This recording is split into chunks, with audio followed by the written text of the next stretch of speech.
Hello বন্ধুরা, আশা করি সকলে ভালো আছেন। 4 টুকরো কাতলা মাছ নিয়ে নিয়েছি। 1/4 টেবিল চামচ মতো হলুদের গুঁড়ো আর 1 চিমটা লঙ্কার গুঁড়ো দিলাম। হাফ টেবিল চামচ মতো লবণও দিয়ে দিলাম। এর ভেতর দিয়ে দিচ্ছি হাফ টেবিল চামচ মতো সর্ষের তেল। এবার মশলাগুলো মাছের গায়ে খুব ভালো করে মাখিয়ে নেব।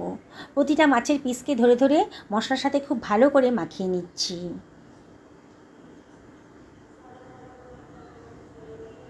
খুব ভালো করে মাখানো হয়ে গেছে।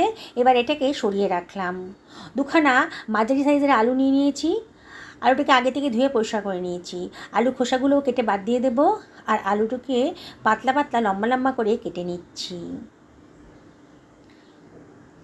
আলুটাকে একটা পাত্রের ভেতর রাখছি।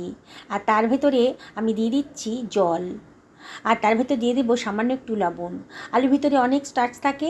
এই লবণ জলে যদি ভিজিয়ে রাখেন খানিকক্ষণ, তাহলে স্টার্চের পরিমাণটা অনেকটাই কমে যাবে। আমি এখানে খানিকটা কুমড়ো নিয়ে নিয়েছি। কুমড়োর খোসাগুলো কেটে বাদ দিয়ে দিচ্ছি। পুরো খোসা কাটবো না, তাহলে কুমড়োটা বেশি নরম হয়ে যাবে। কিছুটা কিছু খোসা রেখে দেবো। কুমড়ো কাটার সময় একটু সাবধানে কাটবেন, হাতটা কেটে যেতে পারে। আমি ছুরি দিয়ে কাটছি। দেখুন, অল্প অল্প খোসা রেখে দিলাম। এবার কুমড়োটাকে আমি কেটে নিচ্ছি। খুব বেশি বড়ও করব না, আর খুব বেশি ছোটও হবে না। ডুমু ডুমু সাইজের করে কুমড়োটা কেটে নিচ্ছি। অসম্ভব টেস্টি একটা রেসিপি আজকে তৈরি হতে চলেছে। আপনারা শেষ পর্যন্ত ভিডিওটা দেখলে অবাক হয়ে যাবেন যে এত সহজ পদ্ধতিতে এত টেস্টি রেসিপি বানানো যায়। কুমড়োটা কাটা হয়ে গেছে, সরিয়ে রাখলাম। একখানা আম নিয়ে নিয়েছি। এই আম দিয়ে আজকে রেসিপিটা বানাবো। তবে পুরো আমটা আমার লাগবে না, আমি অর্ধেকটা আম দিয়েই এটা বানিয়ে ফেলবো। আমটা অর্ধেক করে কেটে নিলাম। অর্ধেকটা রান্না করব আর অর্ধেকটা সরিয়ে রাখছি অন্য কোনো রেসিপি বানানোর জন্যে। আমের গায়ের খোসাগুলো অল্প অল্প করে কেটে নেব, পুরো খোসা কাটবো না। আমটাকে এবার লম্বা লম্বা পাতলা পাতলা করে কেটে নিয়েছি, সরিয়ে রাখলাম। একখানা মিক্সার গ্রাইন্ডার নিয়ে নিয়েছি। তার ভেতরে 1 টেবিল চামচ মতন গোটা জিরে, 1 টেবিল চামচ গোটা ধনে, 1 টেবিল চামচ সাদা সর্ষে আর 1 টেবিল চামচ পোস্তদানা দিয়ে দিলাম। হাফ টেবিল চামচ মতন লবণও দিয়ে দিলাম। এটাকে গ্রাইন্ড করে নেব। লবণ দিয়ে গ্রাইন্ড করবেন, তাহলে সুন্দরভাবে গ্রাইন্ড করা যাবে। দেখুন কত সুন্দরভাবে গ্রাইন্ডটা হয়ে গেছে। এবারে আমি এর ভেতরে দিয়ে দিচ্ছি 1 টেবিল চামচ মতন আদা রসুন বাটা।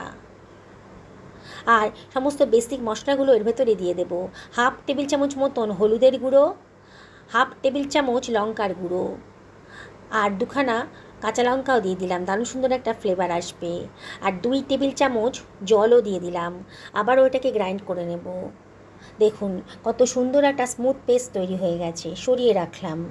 একখানা কড়াই গরম করতে বসিয়ে দিয়েছি গ্যাস ওভেনে। এবার কড়াইয়ের ভেতর দিয়ে দিলাম 2 টেবিল চামচ সর্ষের তেল। এবার তেলটা গরম হয়ে গেলে আমি ম্যারিনেট করা মাছের টুকরোগুলো এর ভেতরে দিয়ে দিচ্ছি।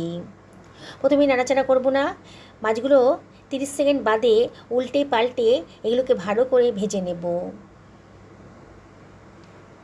যেসব বন্ধুরা রেসিপিটা দেখছেন অথচ এখনও আমাকে সাবস্ক্রাইব করেননি, তাদেরকে আমি রিকোয়েস্ট করবো আমার চ্যানেলটা সাবস্ক্রাইব করার জন্যে।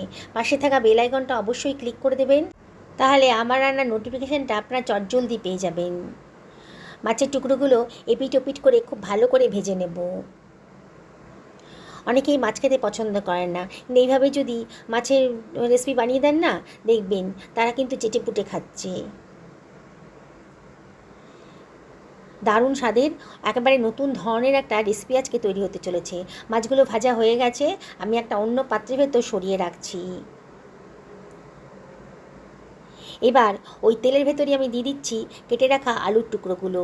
জলে ডুবিয়ে রেখেছিলাম, জল থেকে তুলে আলুগুলোকে গরম তেলের ভেতর দিয়ে দিচ্ছি। এবারে এর ভেতরে আমি দিয়ে দিচ্ছি সামান্য একটু লবণ আর হলুদের গুঁড়ো। আমি কিন্তু মশলা গ্রাইন্ড করার সময় বেশ খানিকটা লবণ দিয়ে দিয়েছি, তাই লবণটা দেওয়ার সময় একটু বুঝে শুনে দিতে হবে, নাহলে কিন্তু লবণ বেশি হয়ে যেতে পারে। সব কিছু আবারও ভালো করে নাড়াচাড়া করে আলুগুলোকে একটু ফ্রাই করে নিচ্ছি। আলুর একটা সুন্দর কালার চলে এসেছে যখন, তখন দিয়ে দিচ্ছি কেটে রাখা মিষ্টি কুমড়োর টুকরোগুলো, আর দিয়ে দিচ্ছি কেটে রাখা আমের টুকরোগুলো। সব কিছু আবারও ভালো করে ভাজা ভাজা মতো করে নেব। মাঝে মাঝে একটু নাড়াচাড়া করে দিতে হবে, নাহলে কিন্তু পোড়া লেগে যেতে পারে। এবার ঢাকা দিয়ে মিনিট 3 মিডিয়াম টু লো ফ্লেমে রান্না করে নেব। 3 মিনিট বাদে দেখুন সবজিগুলো কিন্তু দেখেই মনে হচ্ছে অনেকটা নরম হয়ে গেছে। এবার হাফ টেবিল চামচ মতন গোটা জিরে দিয়ে দিলাম, দিয়ে সব কিছু আবারও একটু ভাজা ভাজা মতন করে নিচ্ছি। যেসব বন্ধুরা ফেসবুক থেকে রেসিপিটা দেখছেন তাদেরকে আমি রিকোয়েস্ট করব আমার পেজটা ফলো করার জন্যে। পুরনো বন্ধুদেরকে অনেক ধন্যবাদ, তাদের সাপোর্টের জন্য এত দূর আসতে পেরেছি। গ্রাইন্ড করে রাখা মশলার পেস্টটা দিয়ে দিলাম, গ্রাইন্ডারটা ধুয়ে অল্প জলও দিয়ে দিলাম, দিয়ে সব কিছু আবারও খুব ভালো করে মিশিয়ে নেব। এবার মশলার সাথে সবজিগুলোকে খুব ভালো করে কষিয়ে নিতে হবে। যত ভালো করে কষাবেন রান্নার টেস্টটা কিন্তু ততই সুন্দর হবে। এবারে আমি এর ভেতর দিয়ে দিচ্ছি 1/4 বাটি মতন জল, আর কতগুলো কাঁচা পাকা লঙ্কাও দিয়ে দিলাম। দিয়ে এবার এটাকে ঢাকা দিয়ে মিনিট 7 মিডিয়াম টু লো ফ্লেমে রান্না করে নেব। মাঝে মাঝে কিন্তু ঢাকা তুলে একটু নাড়াচাড়া করে দেবেন, নাহলে কিন্তু পোড়া লেগে যেতে পারে। 7 মিনিট বাদে দেখুন আলুটা কিন্তু আমার সেদ্ধ হয়ে গেছে। চেক করে দেখছি মিষ্টি কুমড়োটাও কিন্তু সেদ্ধ হয়ে গেছে, কিন্তু গলে যায়নি। এবার আমি এর ভেতরে দিয়ে দিচ্ছি গরম জল। গরম জল দেওয়ার চেষ্টা করবেন, তাহলে রান্নাটার প্রসেসটাও কন্টিনিউ হবে আর রান্নার কালারটাও সুন্দর থাকবে। সব কিছু আবারও খুব ভালো করে মিশিয়ে নিলাম।